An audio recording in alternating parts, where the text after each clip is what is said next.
Hey, ninth grade. So, starting today and for the rest of the school year and what little time we have remaining, we are going to be working with poetry. So, we're starting a new unit on poetry. And unfortunately, I'm not going to be able to teach you everything that I want to teach you about poetry. So, our experience with poetry is really going to be more of a focus on the experiential side of it, like the experience of reading poetry and what that's about. So for today, as just a brief little introduction, you need to have something to take notes on because there are a few things that you need to understand before we start reading poetry because it's very unlike anything else. And as you guys told me, or at least some of you told me, before we, shifted to this online learning platform, a lot of you haven't really had a lot of experience with poetry before. And for that reason, I need to go over a few things here really quickly. So make sure you've got out a piece of paper. Make sure you've copied down those three terms that are listed on GradeLink for now, and which are meter, form, / construction, and symbolism. And then we will go from there. So guessing you have everything out, and let's just jump forward and see what's going on. So poetry is different than anything else. It's different than short stories. It's different than plays. It's different than a lot of stuff. But the good part is you guys have already read 2 Shakespeare plays and have studied Shakespeare plays. And the cool part about that is Shakespeare wrote in poetry. As you notice, the way that Shakespeare's characters speak is very different than the way that normal people speak. And yes, it sounds different. And even though people in Shakespeare's time didn't really use that kind of language, and like people were definitely not that eloquent during Shakespeare's time, over half the population was illiterate when some of the plays came out. And so they didn't even know how to read, let alone did they know how to write. And so people really didn't have all that strong of a vocabulary. Half the time, people in the audience didn't understand what the characters on the stage were saying, just like how you guys didn't understand what they were saying when we first started reading Romeo and Juliet. They spoke in a very elevated style. Their words seemed really pompous and really, like these $1,000,000 words that were just coming out of them. You're like, what are they saying? This doesn't make any sense. But the more you read it, the more you got comfortable with it, and the easier it was to interpret what they were saying. And soon you just were able to read straight through it and understand everything. I remember when we would do those modern translation exercises, when I give you guys a monologue or something that either Romeo or Juliet had said, and have you guys put it into modern language, and you guys started to excel at that. So I know that you'll be able to do this even when things get a little weird, which they will get weird today. So, but that's another story that we'll get to very soon. So the thing about poetry is that it is written in a meter. Now, what a meter is, and this is where you'll need to take notes, is it is the way that a line is constructed. And basically the way that a line is written according to the beats of the line, the kind of like verbal punches of the line, if you will. And the best way for me to illustrate this is through the Night Before Christmas poem. And so as I recite these first few lines off, just take note of how the line sounds. And you guys should be familiar with this, but just for example, listen to this really quickly. 'Twas the night before Christmas, and all through the house not a creature was stirring, not even a mouse. If you listen closely, you can hear this kind of like rotation and like repetitive beating pattern of the line. Listen to it this way, and I'm going to put a little more physical motion to it. 'Twas the night before Christmas, and all through the house not a creature was stirring, not even a mouse. Now I'm emphasizing a little bit of that on purpose to show it to you. If I say it without emphasis, I'm rattling it off normally, and it has that beat to it. It has that rhythm to it, and it's just there naturally because that's how the author wrote it. 'Twas the night before Christmas, and all through the house not a creature was stirring, not even a mouse. You hear how that just rolls off of the tongue? That's what a meter is, and nearly all poetry, or the poetry that you're going to be reading, this modern stuff doesn't really, follow a meter or anything, but that's another story. But the poetry that you'll be reading, most of it does follow a certain meter. There's a certain pattern to the language. It's a pattern of stressed and unstressed syllables. And Shakespeare's poetry, for example, was written in iambic pentameter. And I've mentioned that before, but you guys don't have to know what that is. But basically, iambic pentameter is just a pattern of alternating unstressed and stressed syllables. It's like a drum beat. It goes da-da, da-da, da-da, da-da. But soft what light through yonder window breaks. It is the east, and Juliet is the sun. Okay? Did you hear that going in there? Now, Juliet's name breaks that meter on purpose because Shakespeare's drawing our attention to her name. Romeo, he goes a little crazy in his meter because it's Juliet. So naturally, I'm going to break my pattern of speech because she's the love of my life. But anyway, you get what I'm saying. So that's that. And meter is just a pattern. It is the pattern of stressed or unstressed syllables in any construction that tell you basically how to read the poem. The thing about poetry is when you're reading it, you don't want to read it any differently than what's given on the page. You don't want to try to emphasize stuff. You don't want to try to overemphasize stuff. All the emphasis is already there in the line, as you'll see later on. So meter is just basically how the poem is written, the pattern of syllables that create the poetic lines. That's what meter is. And if we were in school, I would have you study the different meters and go through and explain all that, but we don't really have enough time for that. So basically you just need to know that poems have a certain pattern that you're supposed to read them in. They have a certain pattern that they're written in, and that pattern is meant to be read and experienced by the reader of the said poem. Now, the next word we're moving on to is form and construction. So what I mean by these terms is that poetry is separated from other pieces of writing because it ultimately, this is what you need to write down, says so much with so little. Poetry is short most of the time. It communicates a whole lot of ideas, a lot of really elegant ideas, and a lot of abstract ideas with very little. You guys will be reading Robert Frost later this week, and Robert Frost is known for his incredibly simple style, but what makes it amazing is it's so simple, but the ideas that he's playing with are so elegant because of how he uses words to form these beautiful images and these beautiful ideas. And that's really what poetry is all about. It's using so little to say these incredible things that are so full of depth and meaning. And that's what I love about it, is that it says so much with so little. And that's what I mean by form and construction. Now, form would be defined a little bit differently, and it's related to meter, but for now, that's what I want you to think about when you come across that. And with this idea of saying so much with so little, a tool that poets have in their pockets, in their writing toolbox, if you will, is that of symbolism. When something stands for something else, some object represents, or some character represents some greater idea. For example, the colors red and blue. If you relate that to Star Wars, because it's Star Wars Day, happy May the 4th. May the 4th be with you. Watch everything on Disney Plus. It's all there now. It's great. Anyway, when it comes to symbolism, it's an idea that represents something else. So red and blue. Think about red and blue in Star Wars context. The first thing that should come to mind is the lightsabers. Typically, Jedi, or the main Jedi, have a blue lightsaber. And so we associate the color blue with that goodness.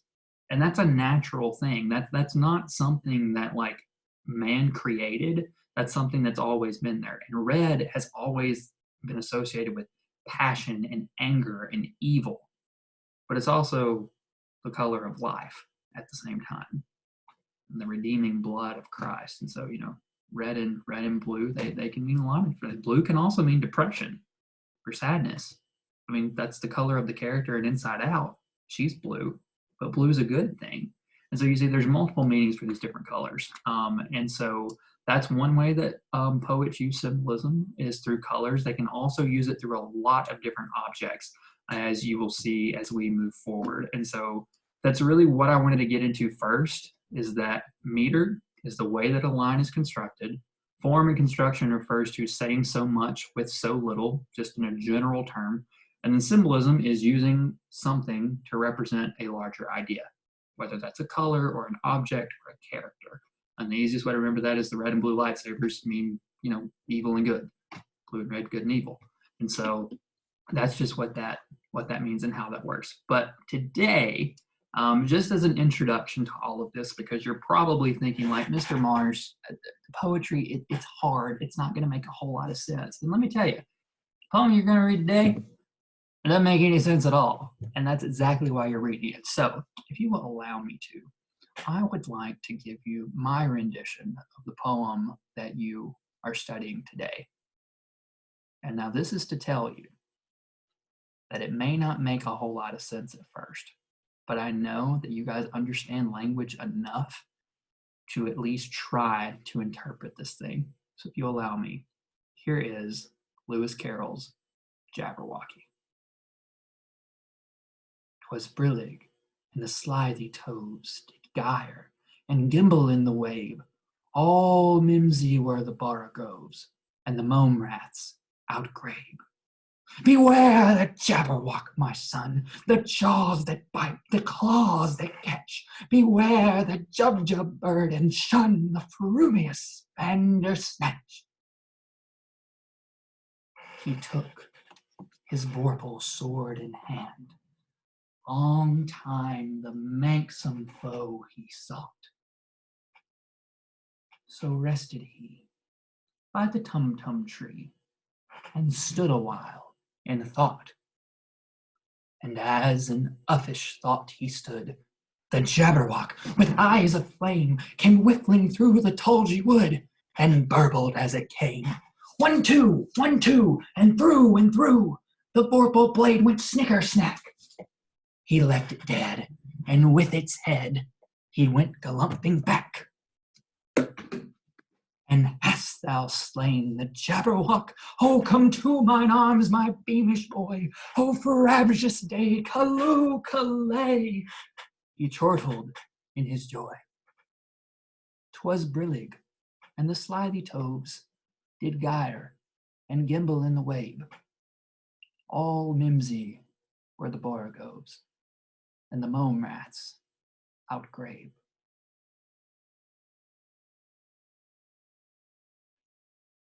Oh, if I could only see your faces right now, because I would love to see that.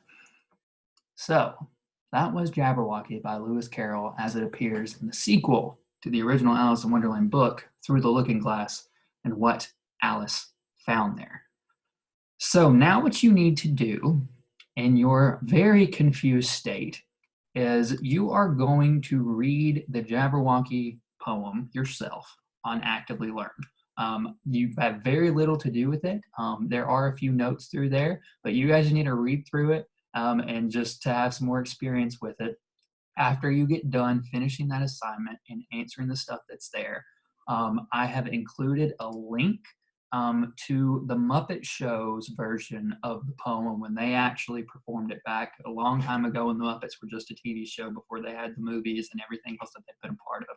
They actually did a rendition of Jabberwocky, and it's quite hilarious, and it should be able to contextualize the story a little bit more for you. So after you do that, after you read the assignment and complete the assignment on Actively Learn and answer all those questions, you can go watch that for fun. And then after that, you're going to actually be looking at something else with Jabberwocky. So if you go over to GradeLink and you click on that last little link, it will take you to a certain Google Doc. So if you want to pause the video right here and then come back to this later, or just recognize where the timestamp is right now, you can come back to this right now, and that will be completely fine. That would actually be the best thing to do rather than me just making multiple videos. So just pause the video right here and then come back later to see what the rest of your assignments are for today. All right, so welcome back, or if you're keeping on watching, glad you didn't go anywhere. So we are gonna go look at what you're doing for today. So let me hop on the share screen button and then we will go check it out. So, all right, here we are. Let me make this full screen. Cool. Okay, so this is what this assignment is going to look like. So first of all, when you open up this document, make sure that you do these things right here. I'm not going to go over this, but make sure after you do these things, you actually delete all of this stuff and then go from there. So here is the text of the poem on the left side. And as I explained right here, in this assignment, you are going to try to translate, or at least try to translate this nonsense into some kind of sense. You don't have to get every word exactly right. You're not doing this on a word for word thing. Remember when we used to do this with Shakespeare? I would tell you guys, make it your own. Like you can switch lines around if you need to make it make sense. You don't really have to follow it word for word and translate every word, because there's not another word for thee. There's not another word for a or an. And sometimes you can use the same words, but the rule here is if there's a word in there that doesn't make sense, you need to come up with something for it.